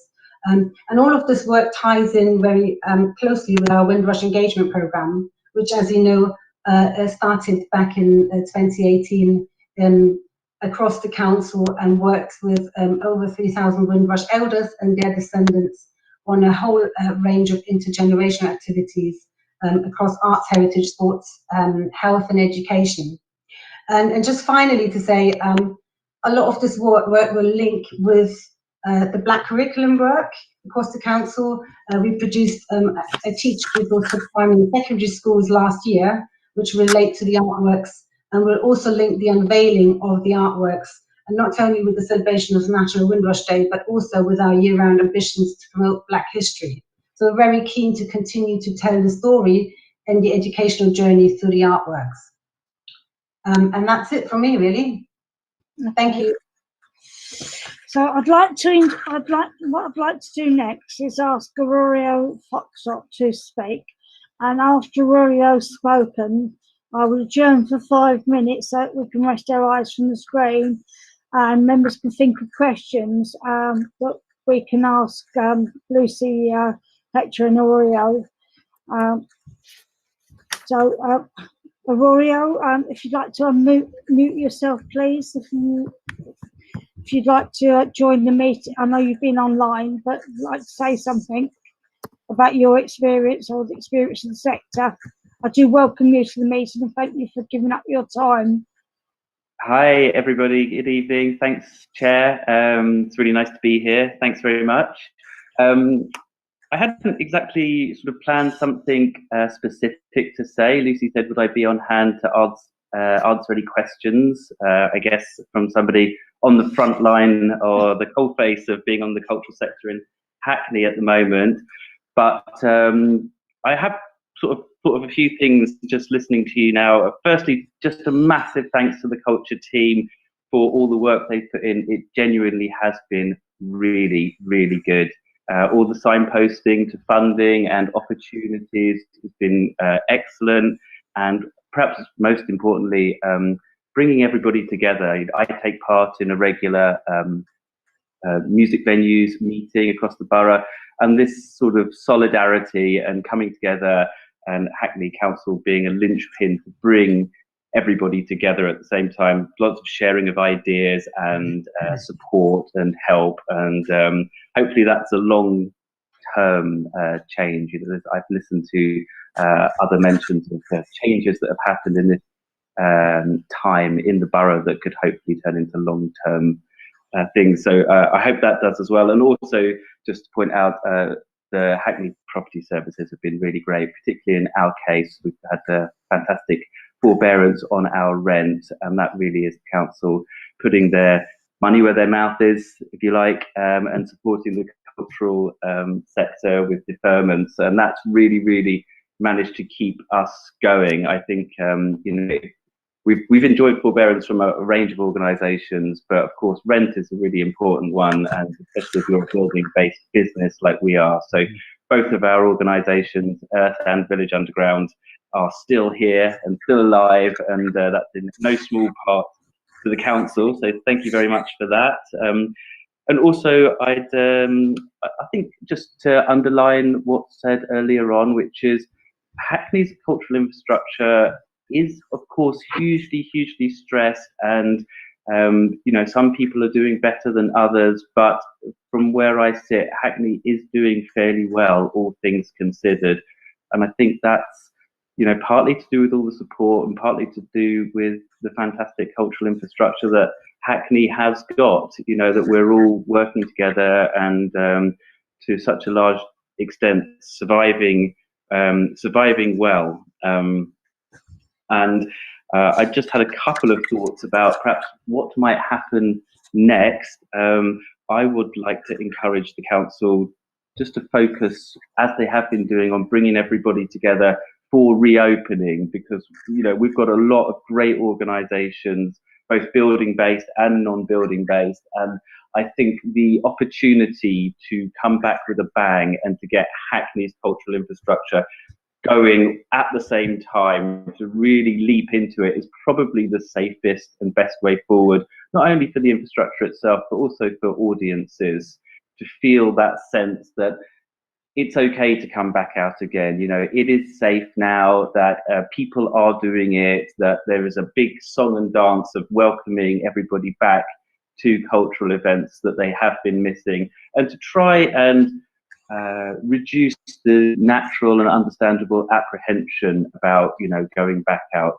again. And I think the council are in a really good position to play a fundamental role in that, both in terms of the messaging and the communication to residents, but also this very successful linchpin that the council has been playing throughout the pandemic to keep all of the organisations together.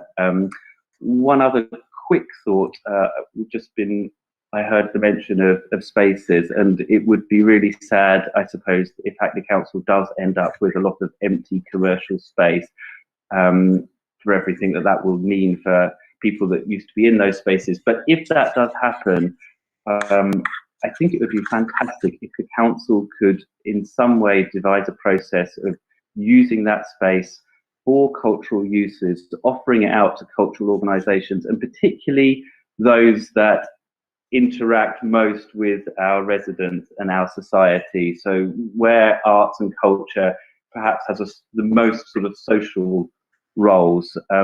Space is such a premium in the arts, and a lot of great energy and projects and ideas, I think, could flourish with the use of empty space. It's been like that, I think, you know, for the decades that I've been in the cultural infrastructure, that when there's a commercial lull, you suddenly get a glut of space, and then you suddenly get an explosion of creativity and really great new ideas. And you know, so in terms of the property services and what the cultural team could do to get empty space just for a temporary meanwhile use until it's income generating again out into the hands of artists and arts organisations, I think would be a really great thing to do, particularly just for the community at large. So yeah, I'm here to answer any questions when we come back for the break about what it's like more generally on the front line at the moment. Right, thank you very much. I'm going to take a 5-minute break. I'll make it approximately 22. So if we come back at 1:45. Thank you very much. We're adjourned for 5 minutes now.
Right, hello. You can start, Councillor Patrick. Hi, Chair. Thank you. Thank you everybody for coming back so promptly. Hiya, Sharon. Thank you, Councillor Osen. Chair, sorry, it's Guy here. Yes. Chair. Yeah, is it all right just to kind of say a few words, just very Yes. briefly in summary? Yes, please. To Oro's really helpful presentation, and also from Lucy and Petra's presentation as well. Is that okay? Yes, and then I'm going to take members in the debate. Of course. I Understood. know Captain Mahan's had his hand up. Great. Okay. Look, it's really just to, well, thank Oro for coming along and echoing your thanks, Chair. And nice to see you, Oro.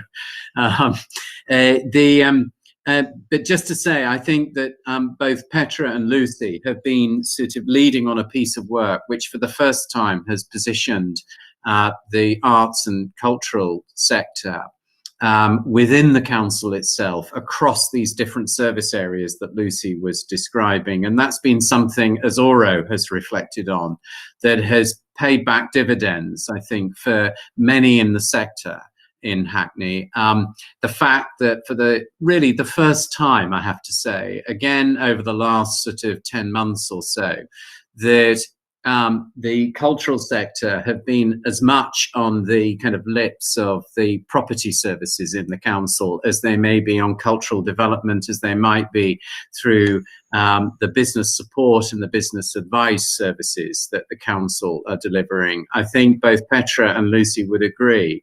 What it started to do is to really kind of help the council understand its relationship with the arts and cultural sector in the borough, and to actually bring about a far, far greater level of engagement that Oro has very kind of generously described, having experienced. And that is something really quite important, because the other set of relationships that are absolutely critical in all of this is the relationship between the Arts Council and Arts Council England, and that we go forward as a council advocating on behalf of Oro and many, many others across the sector with credibility, and that we can bring that advocacy into Arts Council England and indeed into central government itself and the Department for Culture, Media and Sport. And that basically the council is listened to. And that is something really very important, to champion all of those great creative practitioners that have made Hackney their home. And that's something very important going forward. I'll finish there, Chair, and hand back to yourself. Thank you. Thank you, Councillor Nixon. Thank you, Oro. Councillor Mahan, you've had your hand up for a while. Did you want to come in? It was a legacy hand. Oh, right.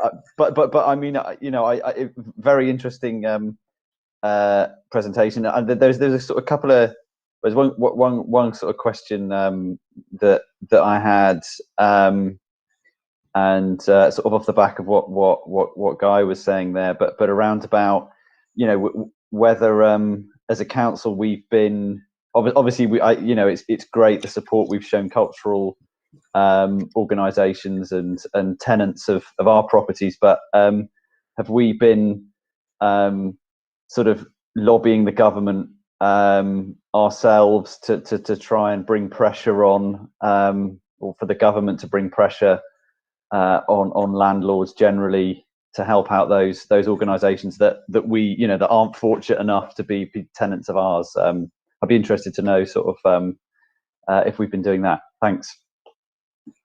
Chair, I can come in on that. Yeah, thank you. Thanks, Councillor McMahon.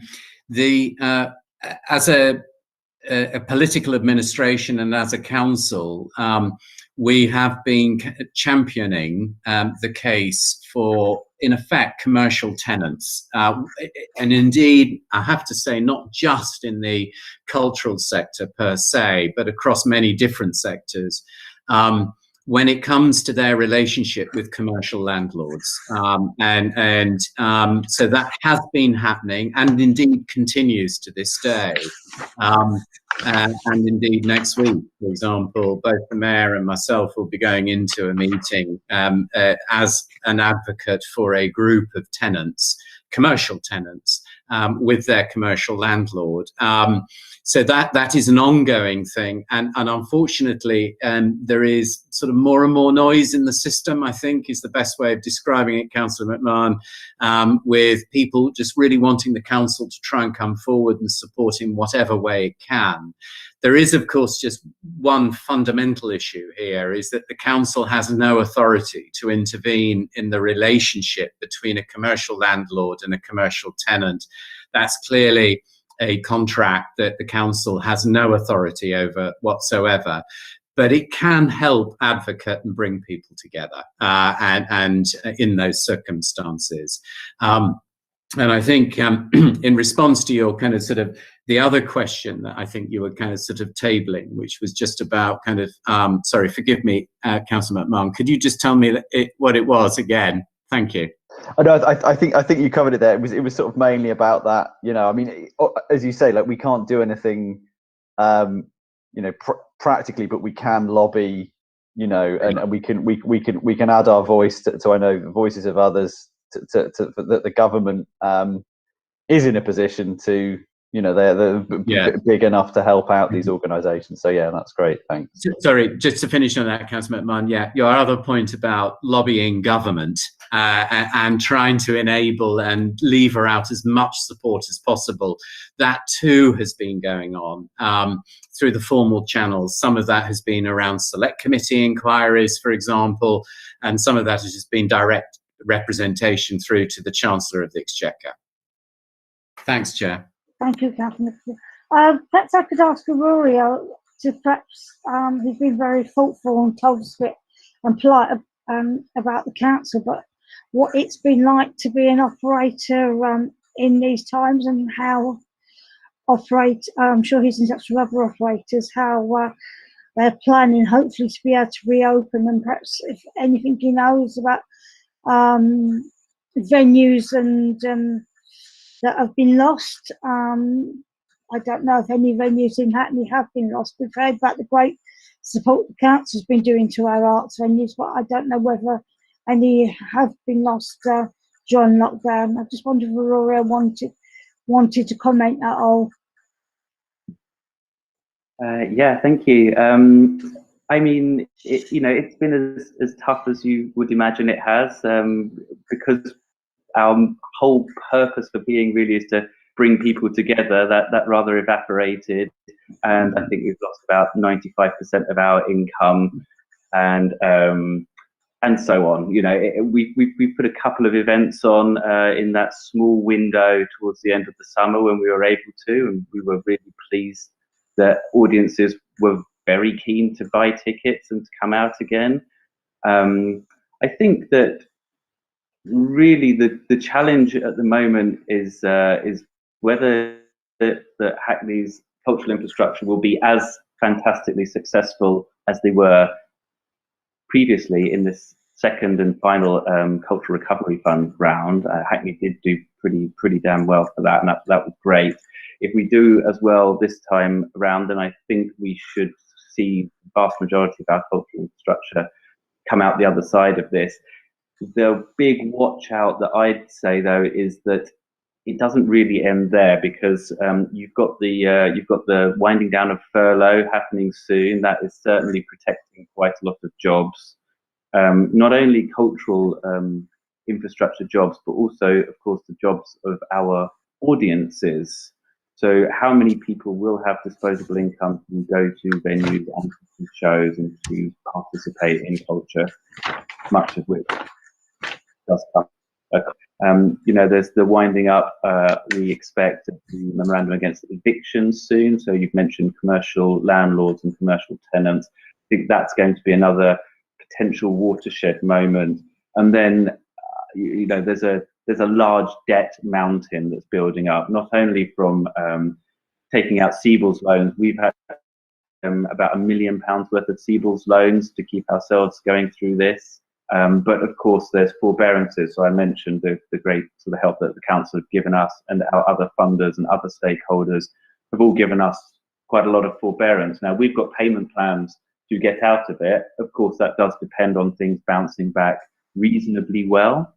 And there will be cultural organisations in the borough that are going to struggle with this huge kind of debt mountain. Even if they didn't take out CBILS loans, they surely will have had forbearances that will need to be paid back, not least of all the VAT pause that will be coming up soon. So there's a lot of optimism, I think, that we will get through it. And there's obviously the great news with the vaccines, but there are still these hurdles left to come for the cultural sector, the hospitality sector, I mean, most sectors. So again, I think it comes back down to everybody carrying on working together, the council playing that leading role as they have been so very well, and particularly just trying to orchestrate a kind of mass opening up when it's safe to do so, to encourage a lot of activity to happen, hopefully over the course of the summer. And that's probably our best shot at bouncing back. Thank you. Does anybody else want to come in? I've got a question then. Obviously, the nighttime economy's been closed, and perhaps residents have found that where they live has been quieter and got used to that peace and quiet. Are we perhaps expecting a kickback perhaps from residents when venues do reopen and people do start to come out to Hackney? And I suppose my other question is, obviously it's great with sort of certain parts of Hackney have become a destination like Dalston and Shoreditch. But I wonder whether we see anything coming out of this pandemic where perhaps culture can be widened. I mean, we've heard about all the great work around Black Lives Matters and the Windrush generation.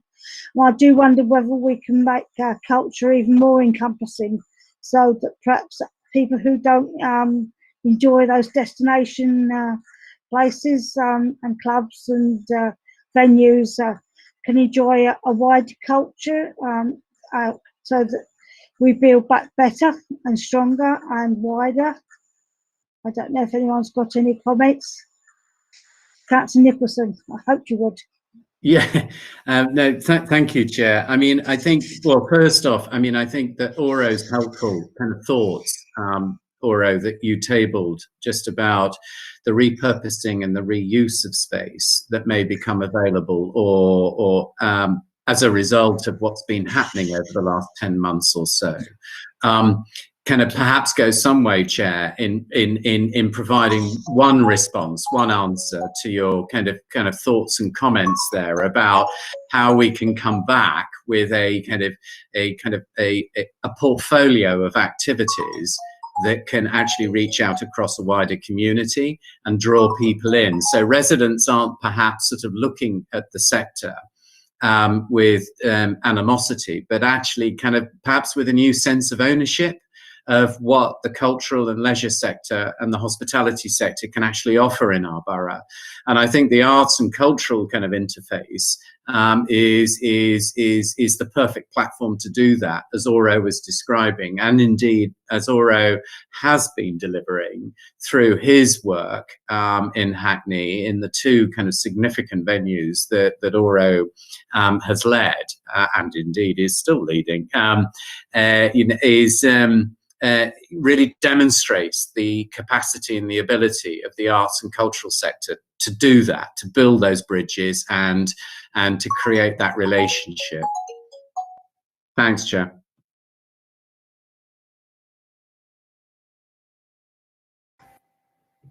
Go on mute, Chair. Does any other members want to come in? I just wondered whether anyone has any information. I mean, one of the most famous things in Hackney, obviously, is our lovely theatres. We heard about the Arcola, and I wonder whether we have any information about any of our other theatres and of who've been dark the whole time, and whether there's any light at the end of the tunnel, or whether we have any plans, or whether they've been affected. Shall I answer that, Chair? Yeah. So yes, theatres have been hugely affected, just like music venues and cinemas. Those are the three groups of organisations that we're meeting with monthly to help them kind of navigate this very difficult time. So theatres, a lot of the theatres actually were interested in doing outdoor theatre with the first lockdown, which was something that we couldn't really help them with, unfortunately, because of the concerns about organising events during the pandemic. So some, like Oro, were able to reopen in that period in the late summer, and were able to re-engage with audiences, but have since obviously closed for this latest lockdown. I mean, you know, there have been some really innovative approaches. So Access All Areas, for instance, which isn't actually a venue, but they are a theatre organisation that work with people with learning disabilities. They normally take part in the carnival every year, and for this year, they worked with their members to create an online event, which also had a kind of a route through Hackney streets with QR codes for people to scan as they went through, as they went along the route, to hear about the experiences of lockdown of their members. Shoreditch Town Hall have progressed with some really exciting projects. They've started working with a group of young people to help them develop their programme for young people. And they've recently put out a call for 6 artists to work with them to develop new work, and they had something like 160 applications for that. So there's a huge kind of demand for these opportunities in the sector. So they've they've moved all of their work online, obviously everybody is very keen to be able to reopen as soon as possible.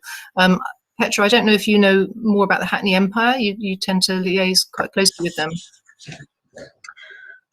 Yeah, thank you, Lucy. Yeah, maybe just to say briefly about the Hackney Empire, we work quite closely with them on the Discover Young Hackney Festival, which is a year-round programme for young people aged 13 to 19.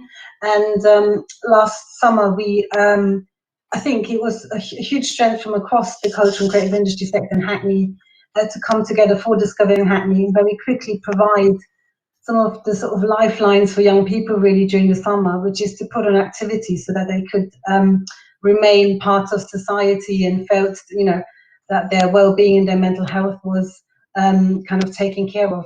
And so we commissioned 15 projects, and a lot of the projects were held online, but they focused really on the soft elements of well-being and mental health and giving young people opportunity to communicate with each other.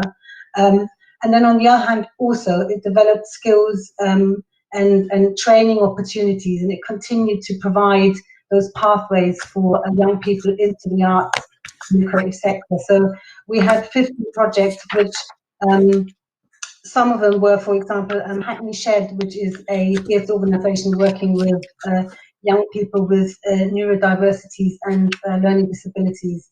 And for them over the summer, that was very much, many parents said, a lifeline as well, because they were used to routines and they were able to continue to engage with other young people online. So I think theatre organisations have worked really hard across the borough to kind of maintain that creative activation, to kind of bring the capital back to life. And also I think the Hackney Empire, we're planning to hold our annual alter ego talent contest in the next couple of months. We were hoping we could announce something around after half term, but now that the schools are not opening for a while until at least March, we're probably looking to hold that in March or April. So I think the Hackney Empire is continuing to engage with audiences online and through other vehicles, and so do other theatres as well. Thank you. If there's no more questions, I'd like to thank our guests. I don't know whether Councillor Nicholson wants to say any closing remarks. I think he's gone, Chair. He's gone. Oh, right. Okay, Councillor Nicholson's gone. Polly, as the director, do you want to say any closing remarks? If not, it doesn't. If not, she's gone. No, thank you, Chair. But apart, other than to say that, to thank Aura for coming, thank both Lucy and Petra for fantastic contributions. I think, you know, we all found them both really interesting, very reassuring as well. Yeah. Thank you very much. Yeah. I'd like to thank Oreo for coming and giving up his time as an operator of a venue in Hackney to come and tell us of his experience, and for Petra and Lucy to gear up to come to the meeting and provide these reports to us about the amazing work that's been going on during lockdown, which we all know has been a terrible time for many businesses, especially the art sector, who have been crucified by lockdown. The fact that people can't mix, have been by law can't mix, and even when perhaps there was a short sector in the summer, I was glad to hear that some businesses picked up, but I know some places, some people were reluctant to come out and mix, and we do hope there's a cure, or the vaccine at least works, and we can all get out and mix and enjoy our wonderful arts and cultural venues. Hopefully this summer, and we can start some of the cultural work again, take it offline and back into the streets like Carnival and other venues that we've missed over the last year or so due to COVID. So I would like to thank everybody for coming. I'll just move on to the work programme, which is to note our last meeting of the month, of this calendar year, so municipal year, which is the March meeting. You've got it set out what our plans are for the March meeting. There was some discussion at the last meeting about having the police back. We've going to have the police and MOPAC back in, hopefully our first meeting of the new municipal year, which if the draft calendar is agreed, I think it should be June, but people will get a notification of that. But we're going to concentrate on housing and the digital divide at our next meeting, which we hear so much about. And also we've got a report back from Thames Water. We asked them to come back after 6 months from the last time they were in September about the flood in Brownswood and what's happened since. We have had another flood in the borough, but luckily it didn't affect our residents in the east of the borough along when it burst in Hackney Marshes, but flooded people in the nearby boroughs rather than Hackney. But Hackney Marshes has still been and Hackney Wickwoods has still been dug up by Thames Water tried to repair that. So thank you very much, everybody in the March meeting, which will be our last of this municipal year. So thank you very much. Yes, Chair. Yes, Councillor Rathbone. Yeah, if I could just say, because I've suddenly realised it's as it were, she's not here, but it's the last meeting of Cllr Etti, isn't it? That's right. So if we could just, I know you want to say something, but I wanted to say thank you to her for all her contributions and wish her good luck in the cabinet. Yes, I'm sure she'll be a wonderful cabinet member. Yeah, absolutely. And it's good to see her promoted. It certainly is. Definitely. Okay, thank you very much. Thank you, Chair. Almost managed to finish on time. Very good. Yeah. Thank you very much, Chair. Yeah. Thank you, everybody.